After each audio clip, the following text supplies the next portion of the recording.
બોલો ઉમિયા માત કી જય। આજના કાર્યક્રમમાં મારી સાથે મંચ પર ઉપસ્થિત ગુજરાત રાજ્યના લોકપ્રિય મુખ્યમંત્રી શ્રીમાન ભૂપેન્દ્રભાઈ પટેલ, ભારતીય જનતા પાર્ટીના વરિષ્ઠ નેતા ને પૂર્વ ઉપમુખ્યમંત્રી શ્રી નીતિનભાઈ પટેલ,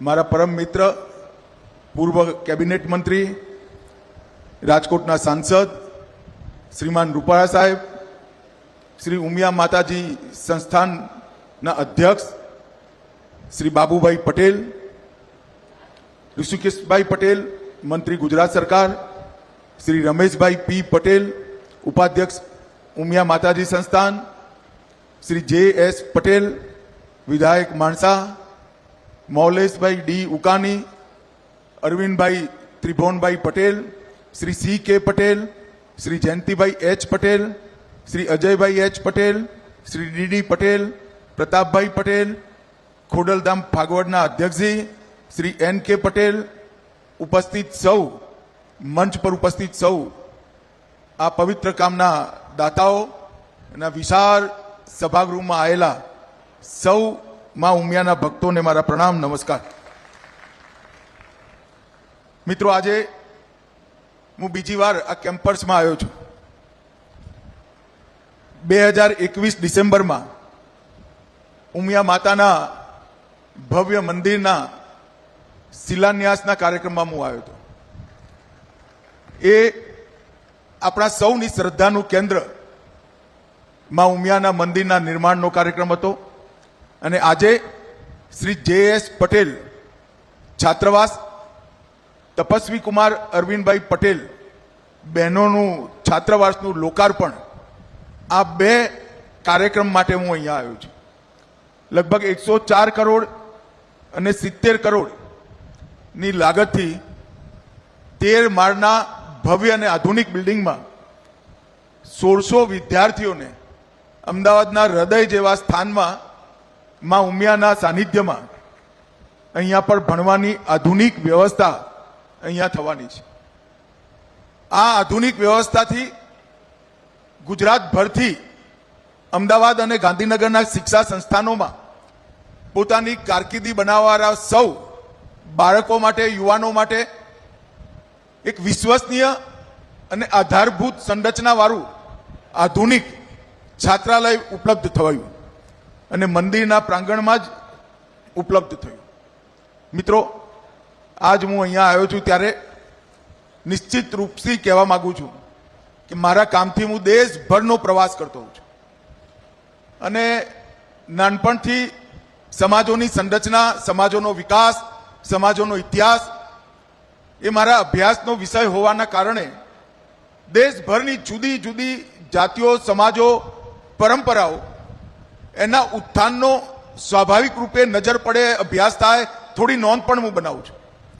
અને હું ગુજરાતથી આવું છું એટલે કહું છું કે આઝાદીના 75 વર્ષમાં ગુજરાતના પાટીદાર સમાજે જે પ્રગતિ કરી છે એનો ભારતમાં ક્યાંય જોડ નથી। આ બાબુલાલને બધા ભેગા થઈ હોસ્ટેલ બનાવે, મંદિર બનાવે, મને કંઈ વાંધો નથી, પણ કેટલાક સ્ટડી કરવાવાળા જુવાનિયાઓને ભેગા કરી આ 75 વર્ષમાં પાટીદાર સમાજના પરિવર્તનનો ઇતિહાસ કોઈકે જરૂર લખવો જોઈએ। અને મને કહેતા આજે કોઈ સંકોચ નથી કે ગુજરાતનો વિકાસ અને પાટીદાર સમાજનો વિકાસ બે સમાંતરે થયા છે। ગુજરાતના વિકાસમાં પાટીદાર સમાજના વિકાસનું બહુ મોટું યોગદાન રહ્યું ભાઈ, અને એક પ્રકારથી ત્યાગ, તપસ્યા, પારદર્શિતા, પ્રામાણિકતા, પુરુષાર્થ અને દેશભક્તિ આ બધું જ એક સાથે શોધવું હોય તો પાટીદાર સમાજમાં તરત જ મળી જાય। અને આવડું મોટું પરિવર્તન બહુ ઓછા સમાજો કરી શકે। હમણાં હું ગંગાસાગર ગયો હતો અને ગંગાસાગર જેટલા નામી અનામી શહીદો છે એમનું તર્પણ પણ કર્યું મેં। ત્યાં પંડિતજી જે હતા એ ઉત્તર પ્રદેશના હતા। તો એમણે કહ્યું કે ભાઈ અહીંયા કેટલાક પરિવારો ગંગાસાગરમાં પણ ગુજરાતના રહે છે. મેં કહું અહીં શું કરે છે ગંગાસાગરમાં? એટલે કે લાકડાની લાઠી છે. મેં કહું નિશ્ચિત કચ્છનો કડવા પાટીદાર હશે તો જ લાકડાની લાઠી ગંગાસાગરમાં થઈ ગઈ. પછી ત્યાં આગળ મંદિરમાં એ લોકો હતા, મળ્યા તો ખરેખર કચ્છના કડવા પાટીદારોની ત્યાં આગળ લાકડાની લાઠી હતી. આ આપણી વિશેષતા છે. Agriculture, education, textile, ceramics, diamond, pharmaceutical અને હવે રિયલ એસ્ટેટ, આ બધા ક્ષેત્રોમાં એક પ્રકારથી પાટીદાર સમાજે પોતાનો દબદબો જમાઈ દીધો છે. અને સમાવેશી વિચારના કારણે દેશભરમાં ફેલાતા પણ વાર ના લાગી, સ્વીકૃતિ લાવતા પણ વાર ના લાગી, અને જે ફિલ્ડમાં ગયા એ ફિલ્ડનું નેતૃત્વ કરતા પણ વાર ના લાગી. સાદગી અને સમાવેશી વિચાર, આ બે લક્ષણોના કારણે પાટીદાર સમાજ ખાલી ભારતમાં જ નહીં, અમેરિકામાં જઈને પૂછે કે ભાઈ કોઈ પણ મોટેલમાં જાઓ અને માલિકનું નામ પૂછો તો ગુજરાતના પાટીદાર સમાજનો છોકરો એનો માલિક હશે. આ વિશેષતાઓનો કોઈ અભ્યાસ પણ થવો જોઈએ અને એક પ્રકારથી એનું બીજા સમાજો માટે મોડેલ પણ ઊભું કરવાની આપણી જવાબદારી છે. મિત્રો, આજે હું અહીંયા આવ્યો છું ત્યારે હમણાં જ નરેન્દ્રભાઈના નેતૃત્વમાં, નરેન્દ્રભાઈના પરાક્રમથી બંગાળમાં મોટું પરિવર્તન કરવાનું કામ બંગાળની જનતાએ કર્યું છે. અને બંગાળની અંદર પરિવર્તન થવાની સાથે જ ગંગાસાગરથી લઈ ગંગોત્રી સુધી જેટલો પણ ભારતનો ભૂભાગ છે એ દરેક ભૂભાગ પર ભારતીય જનતા પાર્ટીનો ભગવો ફેરવવાનું કામ દેશની જનતાએ કર્યું. અને આ દેશના 80% ભૂભાગ પર ભારતીય જનતા પાર્ટીનો શાસન થઈ ગયું છે. મિત્રો, એની સાથે સાથે ભાજપનું શાસન થવાની સાથે સાથે જ દેશની અંદર પરિવર્તનની પણ શરૂઆત થઈ છે. આખા દેશની અંદર આર્થિક પરિવર્તન તો થયું જ, પરંતુ દેશની સુરક્ષા માટે આમૂલચૂર પરિવર્તન થયું. આંતરિક સુરક્ષાની વાત કરીએ તો આતંકવાદ, નક્સલવાદ 10 વર્ષના ટૂંકા ગાળામાં નરેન્દ્રભાઈના નેતૃત્વમાં સમાપ્ત થઈ ગયો. 5 દશકથી 50 વર્ષથી નાસુર બનેલા નક્સલવાદને 31/3/2026 સમાપ્ત કરવાનું કામ આ ભારતીય જનતા પાર્ટીની સરકારે કર્યું. અને બંગાળમાં તો હજી બંગાળના મુખ્યમંત્રીએ શપથ લીધા છે. હજી તો ખાલી શપથ લીધા છે. પહેલા રોજ 5-10 હજારની ઘૂસણખોરી થતી હતી, હવે રોજ 5-10 હજાર પાછા જવાના ચાલુ થયા છે. અને હમણાં જ પીએમ સાહેબે જેની ઘોષણા કરી હતી એ ડેમોગ્રાફિક ચેન્જ કમિશન ભારત સરકારના ગૃહ મંત્રાલય બનાવ્યું.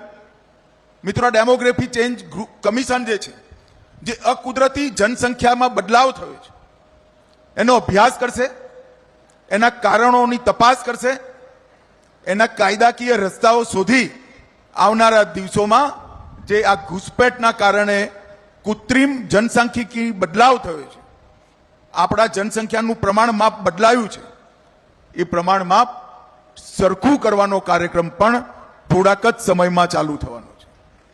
અને મિત્રો, જ્યારે એસઆઈઆર ચૂંટણી પંચે ચાલુ કરી એ વખતે દેશભરમાં રાહુલ ગાંધી અને એમના સાથી પક્ષોએ એક અભિયાન ચલાવ્યું, વોટ ચોરી અભિયાન. સુપ્રીમ કોર્ટમાં ગયા, કેટલાય કેસો કર્યા. બંગાળની ચૂંટણીમાં બંગાળની જનતાએ બતાવી દીધું કે અમે એસઆઈઆરની સાથે છે, દેશમાં ઘૂસપેઠ ના થવી જોઈએ. છતાંય કેસ ચાલ્યો અને પરમ દિવસે જ કેસનું પૂરું પરિણામ આવ્યું કે એસઆઈઆર પૂર્ણતયા સંવૈધાનિક રૂપથી સાચી છે.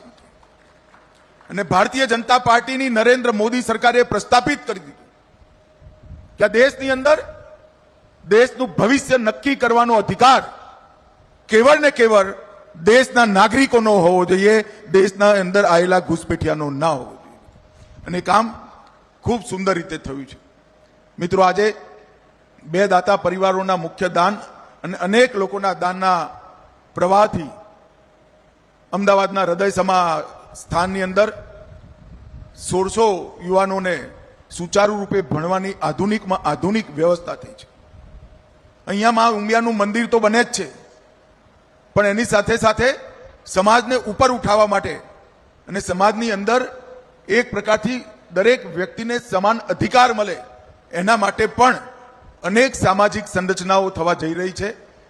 બાબુભાઈ પટેલ અને એમની ટીમ અને ઉમિયા માતા સંસ્થાનને મારી અનેક અનેક શુભકામનાઓ છે અને આવનારા દિવસોમાં તમારા બધા જ પ્રકલ્પ જે બાકી છે એ જલ્દીથી જલ્દી પૂરા થાય એવી માં ઉમિયાના ચરણોમાં પ્રાર્થના કરી મારી વાત પૂરી કરું છું. વંદે માતરમ.